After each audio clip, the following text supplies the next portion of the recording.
Así llegamos a junio de 1979, cuando se convocó y se celebró la primera Marcha del Orgullo Homosexual en México.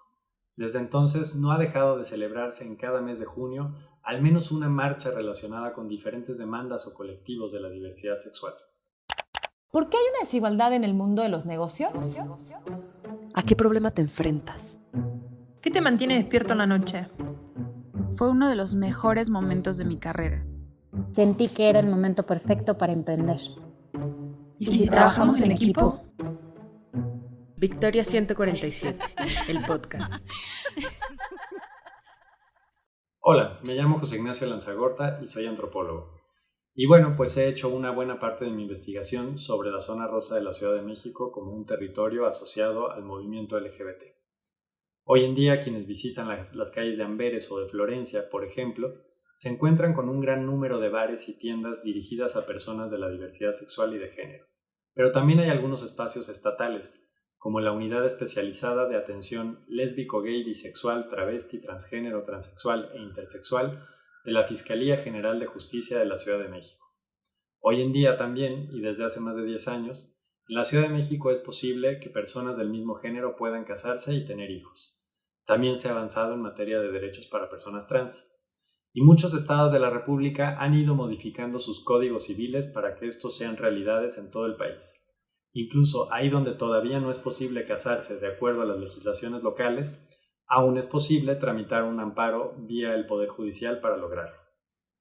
Llegar a este punto, donde todavía quedan muchos pendientes, pero se han logrado avances importantes en cuanto a la visibilización, respeto y protección a las personas de la diversidad sexual, pues ha sido un camino muy largo, de más de 50 años, y esta vez agradezco mucho al podcast de Victoria 147 para que revisemos muy brevemente algunos de los hitos de esta trayectoria. Lo primero es que hay que considerar que el movimiento de derechos para personas homo y bisexuales, así como para las personas trans, solo puede entenderse en México con la llegada de la llamada Revolución Sexual de la década de 1960. Y con ella llegó también un repertorio de identidades globales como es el caso de la identidad gay. Así, el movimiento en México rápidamente se circunscribió a eventos y organizaciones que estaban ocurriendo en ciudades de Estados Unidos como Nueva York o San Francisco, o bien como en París, en Francia.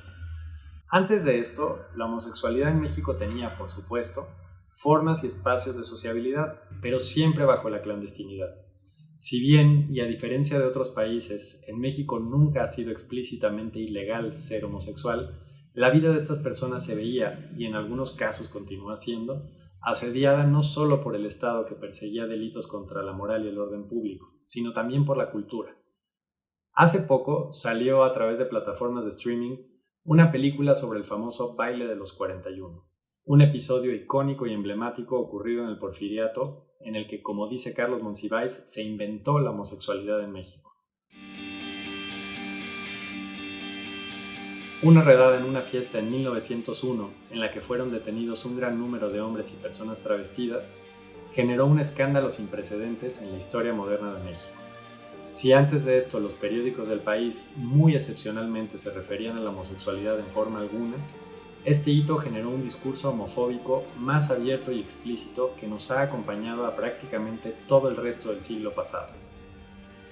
El régimen posrevolucionario se sirvió de este episodio, entre otras cosas, para promover un ideal del orden de género apropiado para el nuevo México nacionalista. Aunque en las décadas siguientes hay importantes figuras transgresoras a este orden, como es notablemente el caso de Salvador Novo, no es sino hasta la década de 1970 que observamos líderes que abiertamente buscan confrontar este orden de género, presentar la existencia de las personas de la diversidad sexual a la mirada pública y luchar por la inclusión y la igualdad de derechos.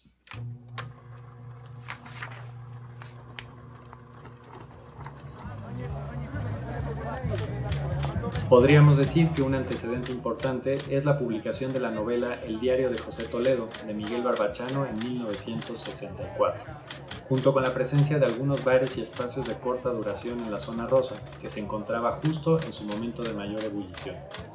En 1970, por ejemplo, Gonzalo Martré publicó otra novela, El safari en la zona rosa, inspirada en uno de estos espacios. En este tiempo, el mundo LGBT empezó a hacerse más presente a través de la fiesta y la vida nocturna. Existieron ahí figuras notables como la Xochitl, una polémica travesti que alguna vez fue llamada la reina de los homosexuales. Sin embargo, la vertiente política más notable y la formación de organizaciones fue ocurriendo a lo largo de la década de 1970. Figuras como Luis González de Alba, Jean María Yaoyotl, Juan Jacobo Hernández, Claudia Hinojosa y por supuesto Nancy Cárdenas estuvieron detrás de algunos de los primeros colectivos organizados que produjeron panfletos, carteles y manifiestos. El primero de ellos fue el Frente de Liberación Homosexual, inspirado en movimientos de otros países, y aunque tuvo una corta duración, había echado a andar algo que ya no podía detenerse. A lo largo de la década surgieron movimientos de hombres homosexuales quienes aún resistían o ignoraban la etiqueta gay, junto con otros de lesbianas como Ácratas, Lesbos y Oikabet, así como otros grupos mixtos como el Grupo Lambda. El 28 de julio de 1978 se llevó a cabo en México una marcha realizada sobre todo por organizaciones y comités universitarios. Esta tenía el objetivo de celebrar la Revolución Cubana. Ahí, el entonces Frente Homosexual de Acción Revolucionaria, el FAR, organizó su propio contingente y salió a marchar entre todos los demás. Eran apenas unos cuantos que, de acuerdo a las crónicas de ese día, eran mirados de forma atónita y en algunos casos incluso admirada. Este singular episodio marcó el inicio de la toma de las calles por parte del movimiento LGBT en México. Al mismo tiempo, estaban ocurriendo otros cambios. En la Zona Rosa había logrado abrir un nuevo espacio de sociabilidad, el Bar 9, que gracias a ciertas influencias gubernamentales conseguía liberar las constantes redadas y clausuras de este tipo de espacios. También Luis Zapata escribió su novela El vampiro de la colonia Roma, una de las obras más influyentes de la literatura LGBT en México. José Joaquín Blanco entonces escribió también su ensayo Ojos que da pánico soñar. Así llegamos a junio de 1979, cuando se convocó y se celebró la primera marcha del orgullo homosexual en México. Desde entonces no ha dejado de celebrarse en cada mes de junio al menos una marcha relacionada con diferentes demandas o colectivos de la diversidad sexual. Aunque el movimiento se encontraba en muy buen momento para principios de la década de 1980, la crisis derivada de la pandemia de VIH-Sida supuso una importante interrupción de la vertiente política del activismo. Muchos de los colectivos mencionados se disolvieron y la fuerza que tenían las demandas de visibilidad y derechos se extinguió. Se trataba de resolver una crisis de salud pública que se cobró la vida de un doloroso número de, sobre todo, hombres y mujeres trans. Buena parte de la lucha de este tiempo se concentró en solicitar atención por parte del Estado y en evitar que instituciones como la Iglesia o los medios masivos de comunicación encontraran una nueva forma de estigmatizar la homosexualidad. Pero bueno, no todo fueron sombras en la década de 1980. También se abrieron nuevos espacios y lugares de reunión y atención para personas LGBT, en las que se brindaba información y servicios relacionados con la pandemia. Un caso notable es el del Bar del Taller, en la calle de Florencia. También en este tiempo empezó a circular de manera ya libre una de las primeras publicaciones dirigidas a un público gay que, al fin, era posible encontrar en puestos de periódicos, la revista Macho Tips. O también, en 1987, comenzó la Semana Cultural Lésbico-Gay en el Museo del Chopo. En la década de 1980 y 1990, gracias a estos medios y a otros que existieron, proliferó también la etiqueta gay como una forma de identificarse no solo los hombres, sino también muchas mujeres. Y conforme la peor parte de la crisis de la pandemia fue cediendo, también se fueron reorganizando en un movimiento de derechos. Fue determinante en el caso de la Ciudad de México las reformas que permitieron que en 1997 pudiéramos votar no solo por la jefatura de gobierno, sino también por representantes en lo que fue llamada la Asamblea Legislativa del Distrito Federal y que hoy es el Congreso de la Ciudad de México. En ese mismo año llegó Patria Jiménez, la primera mujer abiertamente identificada como lesbiana, a la Cámara de Diputados, y fue así que empezó a conformarse una agenda de derechos igualitarios. La primera propuesta fue la de promulgar una ley de sociedades de convivencia, una figura similar al matrimonio, pero que fuera extensiva para cualesquiera dos personas que quisieran contraerla. La Ciudad de México la aprobó en 2006. En este tiempo, la Zona Rosa se fue convirtiendo en un bastión más claro de visibilidad. Abrieron un gran número de bares e incluso cafés y tiendas dedicadas a otros servicios para la comunidad. La Ciudad de México quedó lista para dar el siguiente paso, la aprobación del matrimonio igualitario con derecho a adopción en diciembre de 2009.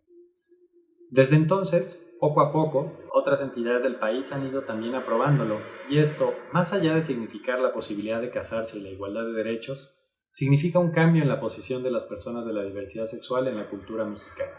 Las dignifica y les señala que sus relaciones y sus decisiones no son más o menos válidas que las de las personas heterosexuales.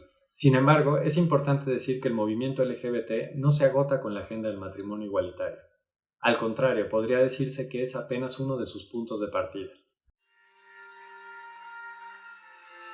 Tras su aprobación, han sido evidentes los pendientes importantes que quedan en materia del reconocimiento de otras identidades sexuales y de género, la atención específica y mejor a sus problemas de salud y, sobre todo, el derecho a poder vivir una vida libre de violencia. México sigue siendo un país con un preocupante número de crímenes de odio contra personas de la diversidad sexual, en especial hacia las mujeres trans. En los últimos años hemos visto cambios y desplazamientos entre los colectivos y demandas que impulsan. También hemos visto crecer confrontaciones duras al interior del movimiento por diferentes visiones e ideas. Y es que esto es parte de la historia de la diversidad, una historia que sigue apenas contándose y a la que todavía le falta mucho, no solo por mejorar sus vidas y su autodeterminación, sino para con ello transformar la sociedad en la que vivimos. Esto fue Victoria 147, el podcast. Síguenos porque tenemos episodio todos los miércoles.